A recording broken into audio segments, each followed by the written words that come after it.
It's Tuesday, July 21st. This is CTV at 6. Here's what's making news tonight. What would Trump's latest 50% tariff threat cost maritime economies? One city in our region tops a list of the most stressed by the cost of living. Increasing cloud cover sees low pressure pushing heavy rain into the region. Live from our Maritimes News Center, this is CTV News at 6. Here is Todd Battis. Good evening. He's nowhere near the meetings, but U.S. President Donald Trump has managed to inject a level of chaos into the Premier's Conference that is now underway in Charlottetown. His new 50% tariff threat has shaken up the agenda at the summer event. CTV late anchor Bruce Frisco joins us in the news center. Bruce, a few leaders now coming out, I guess you could say, swinging at the White House? For sure, Todd. The strongest comments we've seen so far have come from Ontario Premier Doug Ford. He calls the president a bully and says Canada could dismantle the United States if it stuck together economically. He says he'd like to see tit-for-tat tariffs if there is no resolution to the Trump deadline coming up in August.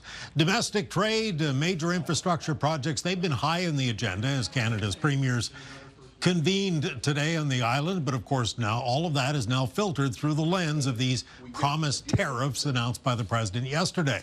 He doubled down today, repeating his belief that Canada doesn't work without U.S. support. Atlantic premiers often have to walk a diplomatic tightrope when commenting on Mr. Trump, and that was certainly the case for two of them today, who told reporters they would follow the Prime Minister's lead. We're down a long road here.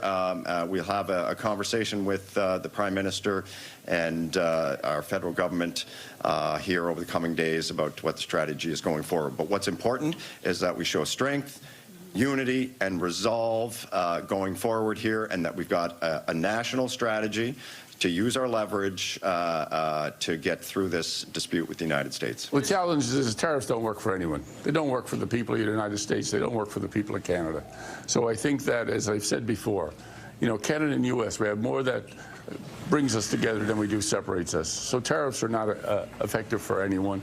But I think that the Prime Minister has taken this on, and we're going to stick together as a country, and we're going to move forward. We've yet to hear from New Brunswick Premier Susan Holt or Nova Scotia's Tim Houston, but the latter did post a video last night that seemed to have some pretty strong words for Donald Trump. Tim Houston thanked the governor of Massachusetts for offering support during the recent forest fires in the province. I really want to thank our friends in Newfoundland for sharing some of their resources with us, because that's what friends do when you're in trouble. They help. They don't threaten you. They don't laugh at you. They don't stand by and watch things burn. They don't tariff you. They act. They step up. They help.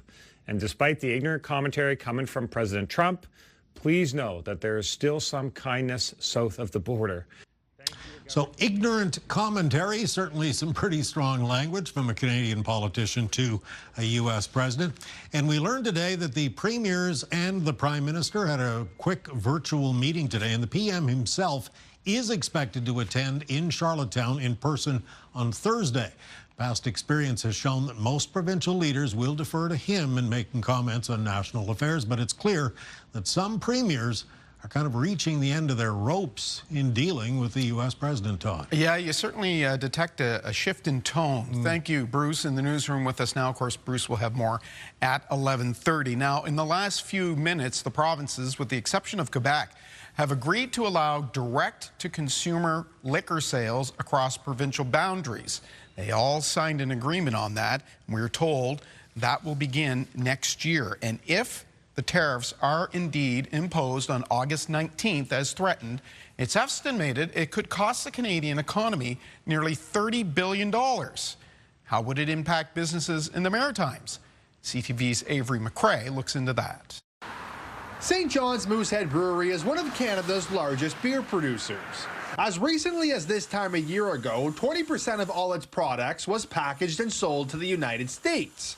As of August 19th, that would become costly. It's extremely unfortunate at a time where we should just be sitting down and concluding an agreement. Among the biggest sectors impacted in our region by 50% tariffs, if applied, would be Nova Scotia wine and New Brunswick lumber, both export heavy. By the time they realize how bad things are, I think it's going to be too late to fix it. NB Federation of Woodlot Owners President Rick Doucette says the past year of battling tariffs, among other factors, have seen wood sales down 30 to 40% in the province this year. There's not a lot of focus on the supply chain for the mills. I think the government in New Brunswick is actually going to get caught a little flat-footed if they don't start talking to the rest of the people involved in this sector to understand their what they're going through. Some organizations and businesses, especially the ones that aren't impacted, really have tuned this out. Atlantic Chamber of Commerce President and CEO Rhonda Tolk-Lane says their focus is finding the East Coast companies that will feel the impact of additional tariffs, like New Brunswick's lumber and steel industries. Really interesting to be looking at what they've chosen to put tariffs on. So we're working through that and then going to be offering a plan of support to these companies. When compared to provinces like Ontario and Quebec, Rhonda Tolk-Lane says the impact, if these new tariffs take root, won't be as harmful in the Maritimes. But that doesn't mean they will be painless. Ava McRae, CTV News, St. John. So we're going to make that the web poll tonight, and we're asking this: should Canada be doing more to retaliate against U.S. tariffs? Your options are yes, Canada should be fighting back, no, we don't want to worsen tensions, or we should see how the round of negotiations play out. And just after 6:30, we'll speak with Ron Marcolin. He's with Canada's Exporters. And you can follow the latest trade issue and, of course, vote on the poll at ctvnewsatlantic.ca. In other news now, it was a wild Saturday night in Moncton. Police responded to calls of stunting and public disorder the same weekend as the Atlantic Car Show was taking place. As CTV's Derek Haggett reports, days later, and the fallout is still being felt.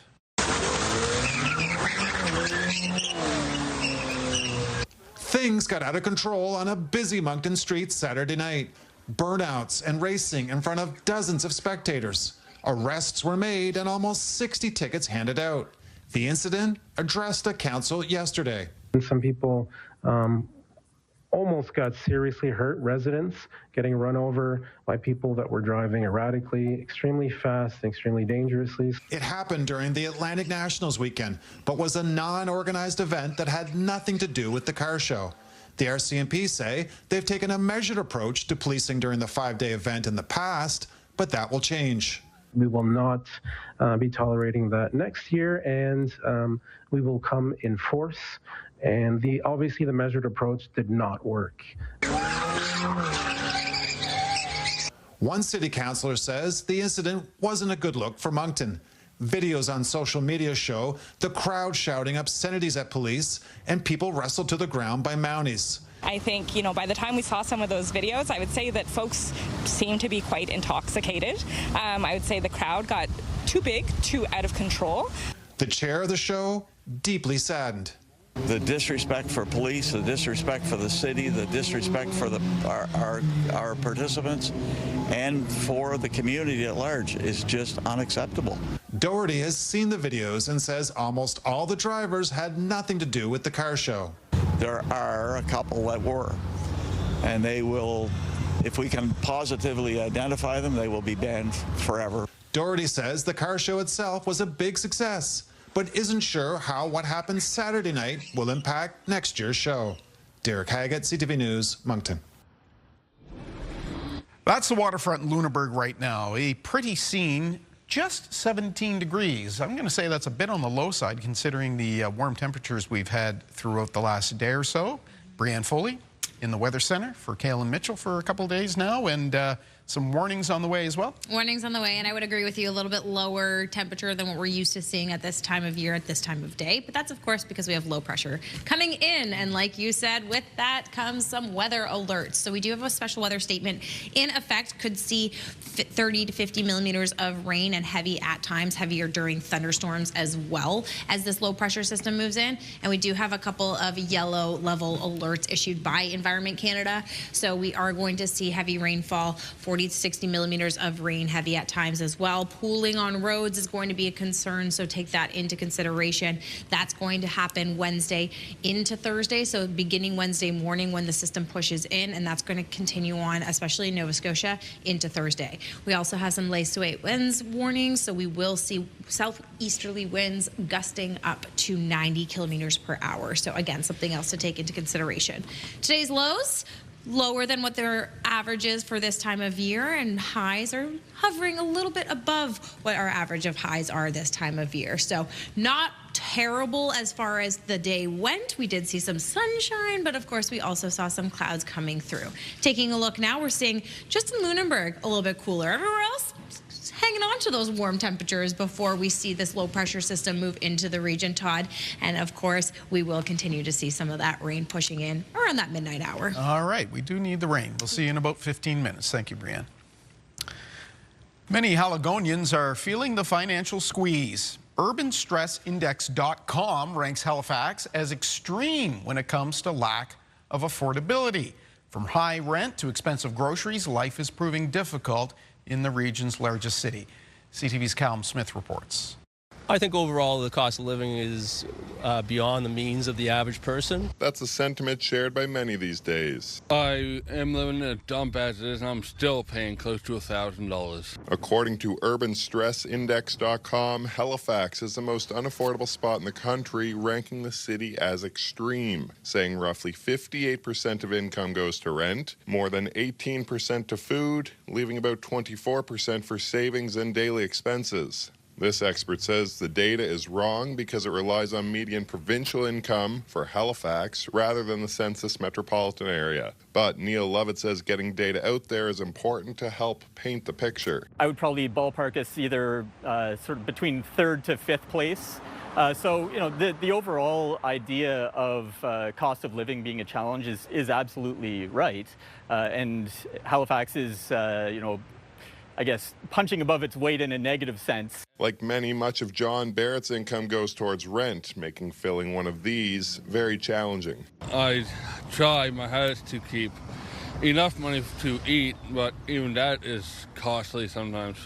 I have to go to friends and family members at times just to make ends meet. Unless inflation lowers at some point in time, I think there's a lot of people that are going to find they're going to have to struggle in various areas, and they're going to have to cut back in certain areas that are important. This money coach says the disparity between income and costs to live is not a budgeting problem, rather a math problem. I really fear for our younger generation.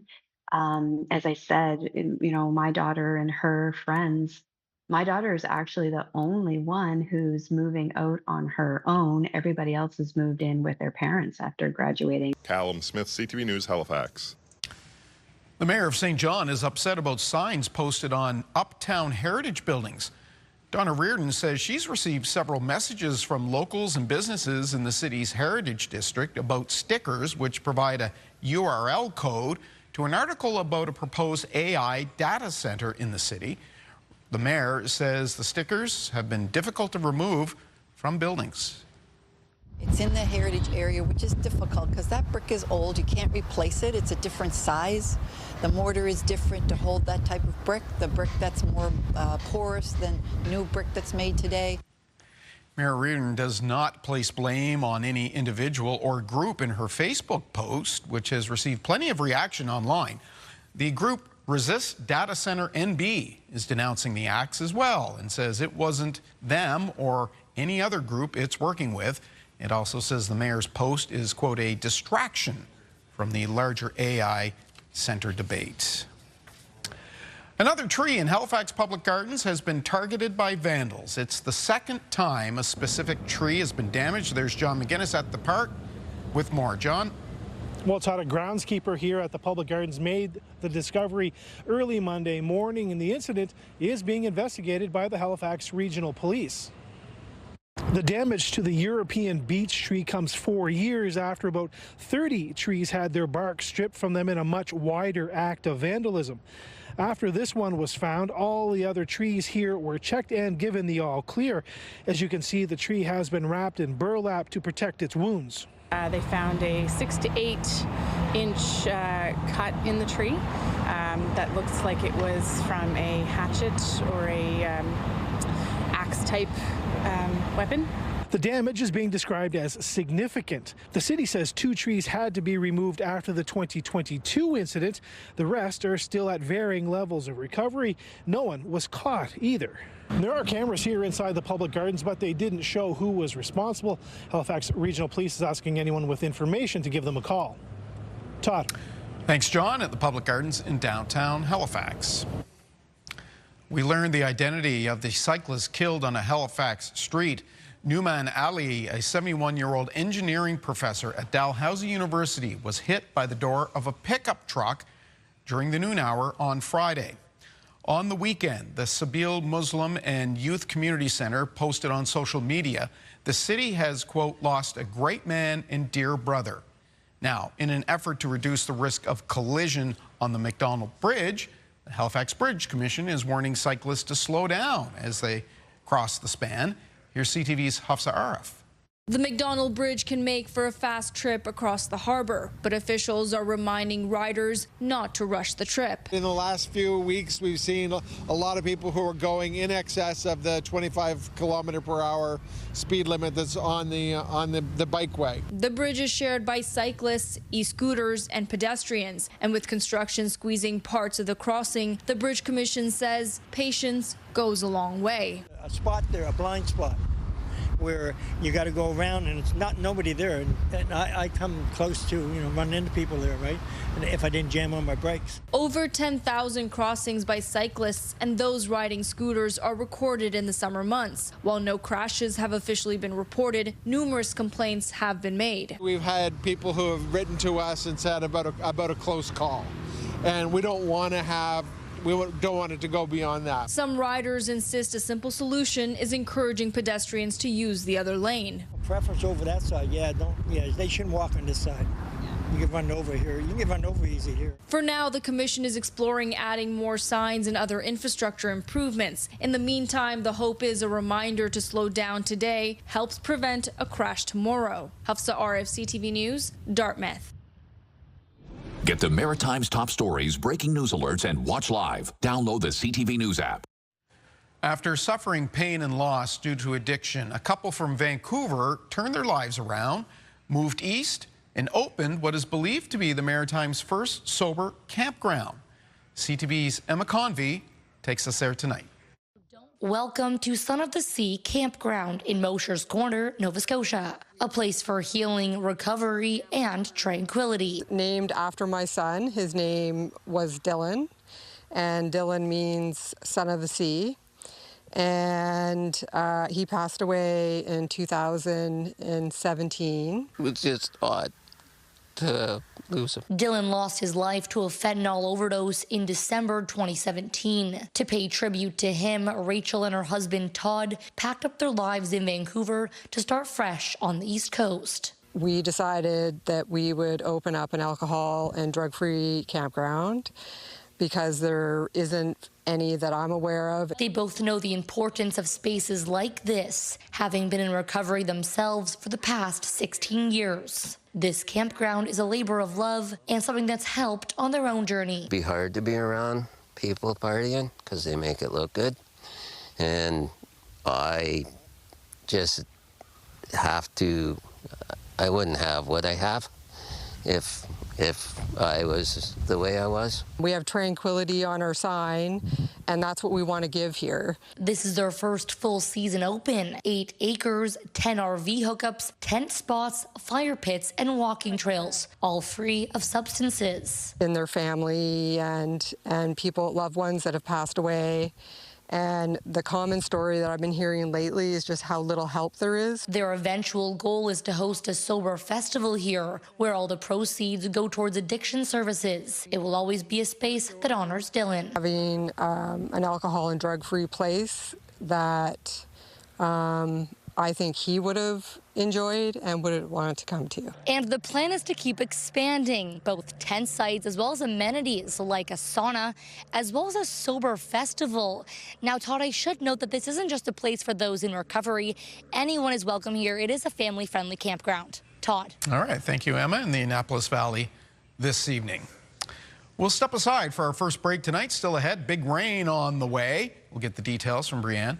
But first, by all accounts, FIFA was a hit in Canada's host cities. We sold a lot of beer. We didn't end up like Boston. We stayed full.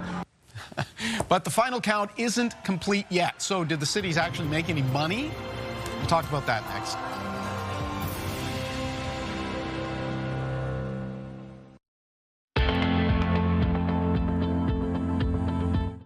Time now for your campfire conditions, brought to you by Pine Acres RV, where customers become friends. And as we can take a look here at the map, we are seeing that burning is allowed in northern parts of New Brunswick, as well as along that Bay of Fundy coastline, although we are seeing restrictions through most of the central portion of the province, and no burning allowed in the Moncton area as we head throughout the evening tonight. Over in Nova Scotia, burning is only permitted between 7 p.m. and 8 a.m. Of course, it is going to be a little bit of a soggy one overnight, so if you are trying to get a campfire going, try to do it a little bit earlier.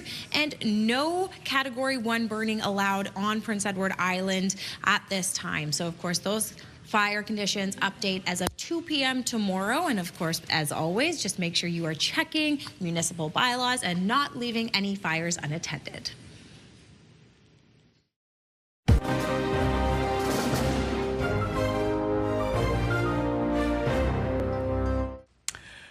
Now that the fun is over, were the 6 games at the FIFA World Cup in Toronto worth the $380 million price tag? CTV's Sean Leathong reports on how the matches and the fans impacted the city's economy.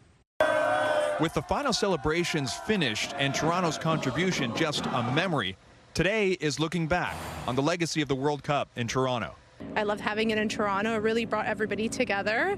Edita Delabchian and her 2 girls came by Liberty Village for one picture to mark the occasion. From people that went to the Fan Fest to went to all the events, I think they had a great job.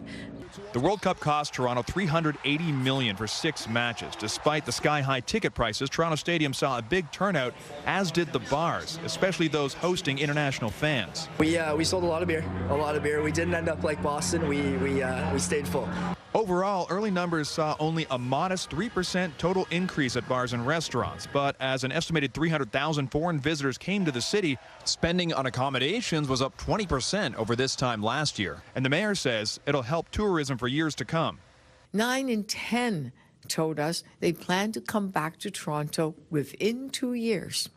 Locally, the TTC saw a 42% increase in ridership on routes serving Toronto Stadium. It went pretty smoothly, actually. Along with 20,000 fans regularly attending watch parties at FIFA Fan Fest and at Nathan Phillips Square. I think it just tells us about the power of football. And Canadian jerseys sold out. Is that the last Canada jersey in the store? 100%, yeah. I just took it off the male gentleman there. And then there's the legacy for Canadian soccer. Making an appearance in the round of 16 has generated momentum. And the Canadian Premier League is planning to capitalize on the growing game at home. And in the coming months and coming weeks, actually, we will announce more plans to expand the Canadian Premier League into new parts. And while the game is expanding from the ground up, there are also those who have become fans. I used to joke and call it glorified jogging. Now I'm like kind of obsessed. So while the World Cup ended here like so many before, with an international fan base celebrating in the streets, locally, the game has changed. Sean Leathong, CTV News, Toronto. It was a good time, wasn't it? Still to come, here comes the rain. Brianne Foley returns with a rather wet Maritime Outlook.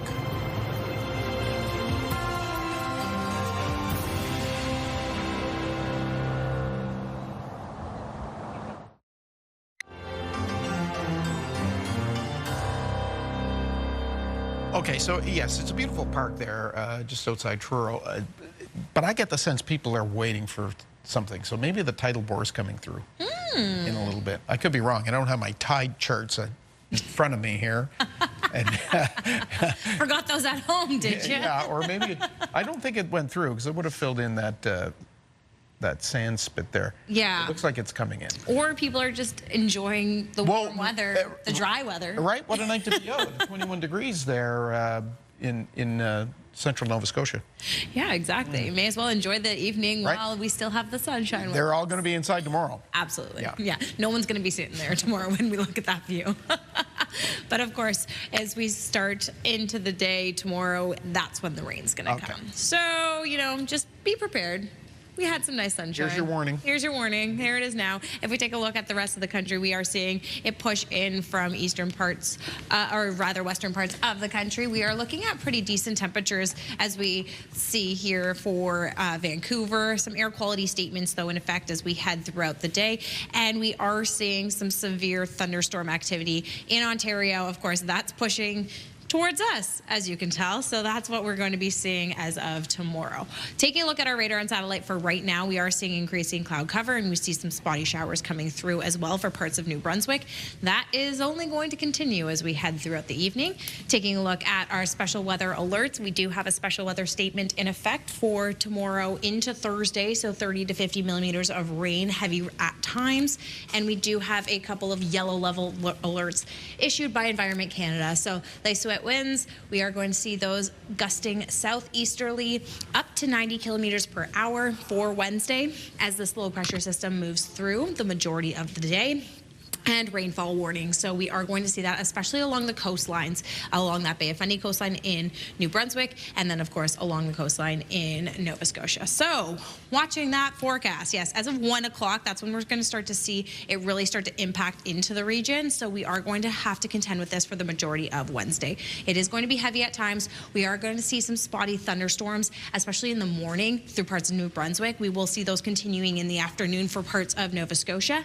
And then into Thursday, it starts to clear out in New Brunswick and northern parts of New Brunswick, but we are going to continue to see it hang around in Nova Scotia. What does that look like for accumulated rain? Well, as we can see the system pushing through, we are going to get a pretty good dumping. So 40 to 50 millimeters of rain in Shelburne, 30 to 40 in Yarmouth. We are going to see Sheet Harbour seeing a little bit more, again, along that coastline, and then along that Bay of Fundy coastline is where we're going to see the majority of this rain pooling over the next 24 hours. So something to take into consideration for the next couple of days. With this system, of course, we are going to see increase in gusting winds, but those are going to taper off as we head a little bit later into Thursday. They start to calm down as that system pushes out. So for tonight, increasing clouds, rain for some, mostly in western parts of Nova Scotia and New Brunswick. And then tomorrow, yes, drizzle and rain, cooler temperatures as well settling in, though we will be seeing some humidex values as well. So those numbers aren't necessarily exactly what we're going to be feeling. It's going to be sticky as that system pushes through our region. Of course, risk of thunderstorms throughout most of Nova Scotia for tomorrow.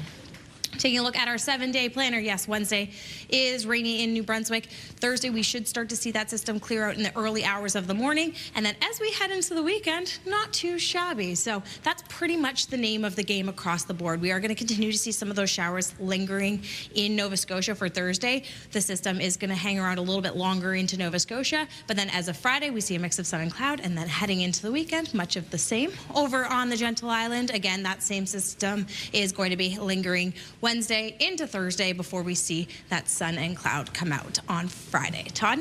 Okay, it looks like a good weekend. I know a number of communities have music festivals and that going on, so it looks like they're going to have good weather for that. We love that. A little midweek rain. Hey, that's the time to get it, right? Okay, we'll see you at the end of the show. Thank you, Brianne. Next, we'll talk about the potential cost of those Trump tariffs on maritime exporters. Stay with us.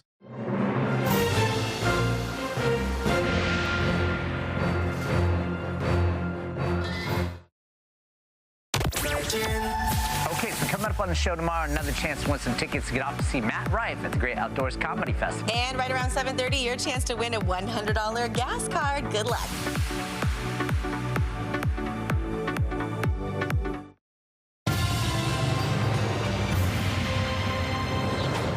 Welcome back. We return to the latest threats from the White House, which would see new 50% tariffs imposed on a wide range of Canadian products. Ron Marcolin is with the Export Manufacturers of Canada. He represents the East Coast. We've reached him in Quispamsis. Good to see you, Ron. Thank you for having me again, Todd. Okay, here we go again. Perhaps we shouldn't be surprised. $28 billion, that's the number being thrown around of how much those tariffs in August, if they do go through, could end up costing Canada. From the list of items, what might be the impact on the maritime provinces? I know this is only a few hours old now. Yes, we've had certainly an up and down 24 hours in this regard. Yes, the list is quite extensive. It's over 500 items, 18 pages of listing of anything from something near and dear to our hearts, obviously hockey sticks, to wool, to wood, to you name it. It's quite extensive.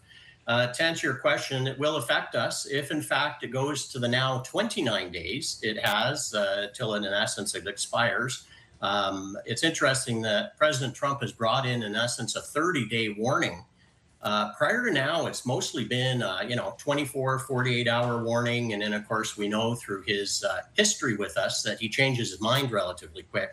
I think it's very fair to say, however, all the various products in the listing is made for us to sit up straighter in our chair, come to the negotiating table. And as you know, as of this morning, of course, the president and the prime minister had a conversation and have agreed to continue to negotiate. So notwithstanding this is very much a negative, it is a positive that we are very much still at the negotiating table with the Americans. Okay. Ron, I mentioned it's early hours, and I appreciate that. But what are you hearing from your members? What is the main concern of those who produce products in the Maritimes here for export to the U.S.?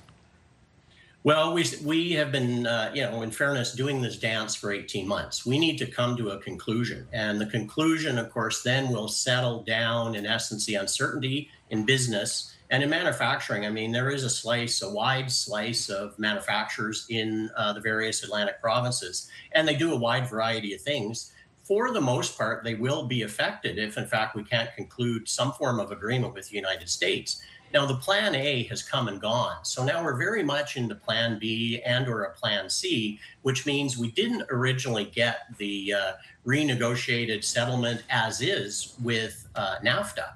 NAFTA 2.0, we were hoping NAFTA 3.0. And of course, various countries call it a different acronym. But the point is free trade with both Mexico and the United States. It's the uncertainty in business, unfortunately, in both the manufacturing and the exporting space that really unsettles the members that we serve. They need certainty in business, which is not unusual. We need to know where we're going. We need to ultimately execute the plans that we have been so diligently dealing with over the last, now pushing 2 years.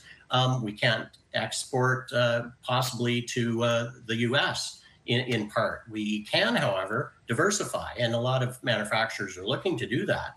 But it may mean something like they're not adding to the manufacturing process. They're not adding to by using a net new piece of machinery or a net new building or even an expansion. So they're sort of on hold on the capital expenditure side of the equation, which is very unfortunate. Ron, let's drill down into a particular industry, and there's been a lot of talk about liquor.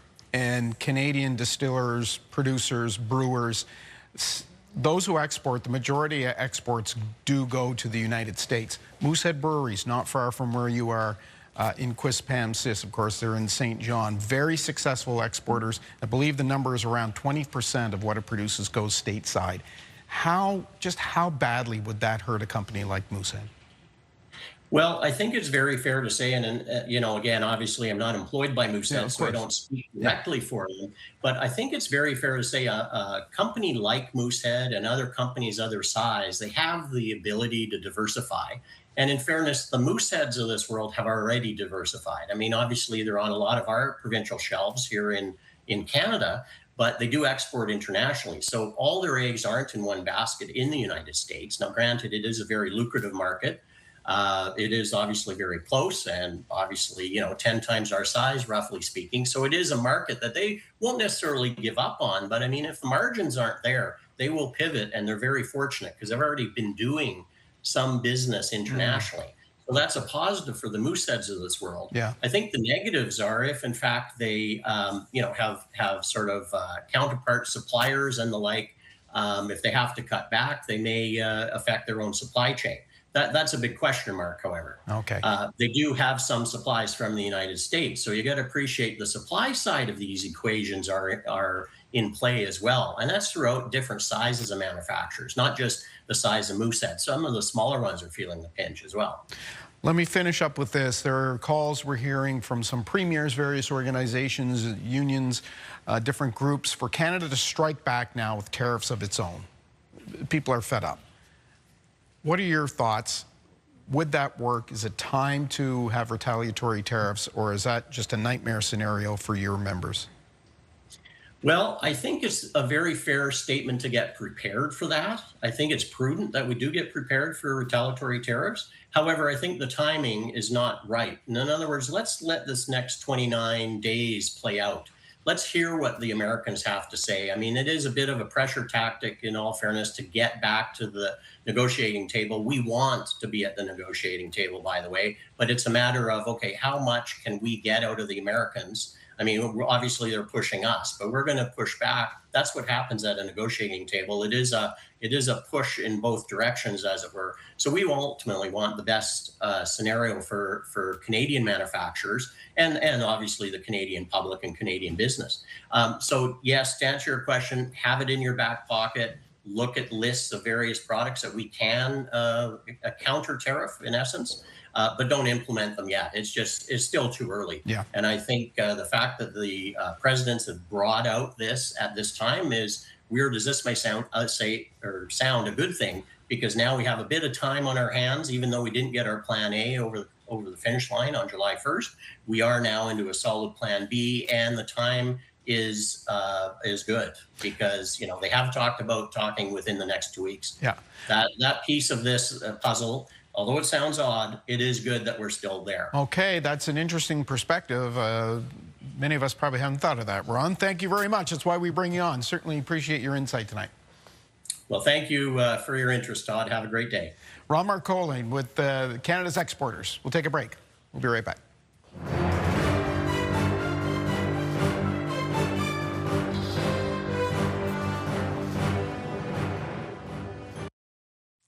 In health news, stay and play. New guidelines to support the health of pregnant soccer players. CTV's Amanda Debson has the details in tonight's edition of The Lifeline. A Canadian researcher is helping soccer players navigate pregnancy without leaving the game. University of Alberta professor Margie Davenport helped create new FIFA decision guides for pregnant and postpartum athletes. The guides help players assess their physical, mental, and pelvic health, as well as their fear of movement before planning training. Davenport is now working with 5 other sports federations, including the Women's Tennis Association, to adapt the guides for other sports. New estimates show road deaths are declining globally. A study published in Lancet Public Health reveals global road injuries and deaths each fell more than 30% from 1990 to 2023. However, progress varies by country, with poorer nations seeing less improvement. The World Health Organization has prioritized road safety for over 2 decades, and a UN meeting this week is addressing the issue. Finally, how much is too much when it comes to your daily cup of coffee? It might be more than you think. The American Heart Association says drinking up to 5 8-ounce cups of coffee per day is safe for most adults. The group says a review of the latest research shows regular coffee consumption may be linked to a lower risk of stroke, diabetes, and heart failure. It's worth noting the findings are based on black coffee and doesn't apply to higher doses of caffeine like those found in energy drinks, which can increase the risk for high blood pressure and irregular heartbeat. With Health and Medical News, I'm Amanda Debison for The Lifeline. So we saw this story and we figured we had to show you this tonight. Remember that grandfather tossed in the air by the bison at Yellowstone National Park? Well, he's still in hospital, and now he's speaking out about the wild encounter that sent him flying. Here's NBC's Camilla Bernal. The 65-year-old man tossed into the air by a charging Yellowstone bison is now speaking out about the encounter. They move faster than you could ever imagine. He just kept coming and he was more aggressive. And as soon as he got off that tree, he launched me in the air. Bozeman Health releasing this video where from his hospital bed, Carl McDaniel says he and his grandson were on a walk after dinner. We saw the bison, and he was down. He wasn't showing aggression or anything like that until it picked a target. That target happened to be me. McDaniel says he was trying to protect his grandson, who was unharmed, before the bison charged at him. I didn't get bruises from him launching me in the air. It was the landing that came the problem. McDaniel is recovering from a fractured hip, his doctor showing just how severe the damage was. It was definitely clear that he had a pretty painful injury. It's actually broken in multiple pieces, and you can see some fragments here. But despite those injuries, I always felt safe and secure. I wasn't ever terrified. Looking back, McDaniel says he knows just how lucky he was. Even though I was on the ground, he could have stomped me, he could have gored me, could have done anything. Camila Bernal, NBC News. Wow, it's crazy. Okay, let's take a look at tonight's primetime lineup.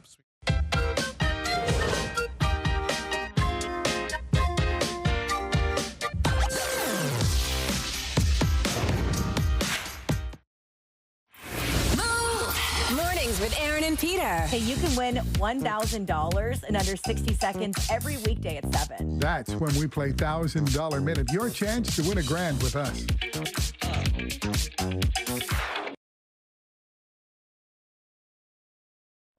Unfortunately, there's no B&M Bloomberg business report tonight, but we do have the closing market numbers, so let's take a look.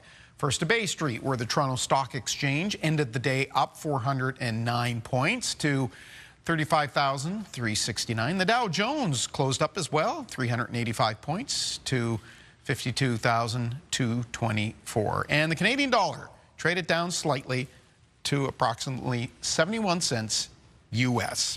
All right, let's go to the weather deck. Brianne Foley, here's everyone's warnings. Bring in the cushions, close the windows, cover the barbecue. What else you got? Yeah, basically you got it. You checked all the boxes there, Todd. Although don't do that until like a little bit later, because right now, honestly, it's gorgeous out still. So we are still feeling pretty warm out here. Not a whole lot of gusting wind to contend with. This evening is going to be nice, but increasing cloud cover is going to be pushing into the region and bringing with it some rain. Yes, low pressure on its way. But low pressure didn't impact at all on Sunday night at 3 Miles Plains, which is where we find our viewer photo today from Meg and Jay Grant. Thank you so much for sending this in. A gorgeous sunset. Of course, tomorrow it is going to be a mix of thunderstorms and rain for 3 Mile Plains and 21 degrees, but there will be some humidex values as well. As we wake up in the morning, yes, we are going to see significant rainfall coming through the region. That's going to start to push in a little bit later this evening, around that midnight hour. That's when we're going to really start to see that impacting into western parts of New Brunswick and Nova Scotia, bringing with it, of course, rain and thunderstorm activity. We are going to see a significant amount of rain coming through, especially during times throughout the afternoon. So we could see some thunderstorms happening in Nova Scotia. This is why we have a couple of special weather alerts in effect, a yellow level warning of rainfall warning and pooling rain. So if you do have to be out and about somewhere, just take that into consideration as this low pressure system settles into our region. But if you don't have anywhere to be tomorrow morning, well, you can check in with our friends at Your Morning Atlantic to see what they have on the docket. Wednesday on Your Morning Atlantic, welcome to Turtle Island. We head to the Museum of Natural History to check out their new exhibit featuring live turtles. Start your morning with us Wednesday on Your Morning Atlantic on CTV2 and Crave. Finally for us tonight, you either love them or you hate them. One small town in Minnesota now claims to have the world's tallest nutcracker. Here it is. They're putting the, well, he's big. They're putting the finishing touches on this guy in Laverne, Minnesota. It's a place where people come to see every shape and size of nutcracker. One woman donated more than $2,000 to the local historical society, which now has more than 7,500 of the popular Christmas decorations. This is the latest edition. They hope to attract more visitors to the small town. That is our look at the day here at home. Bruce Frisco is here with our late update at 11:30, wearing the same jacket as me. We look like we're from the 1970s Hockey Night in Canada crew, don't we? Thanks for joining us. We'll see you tomorrow. Good night.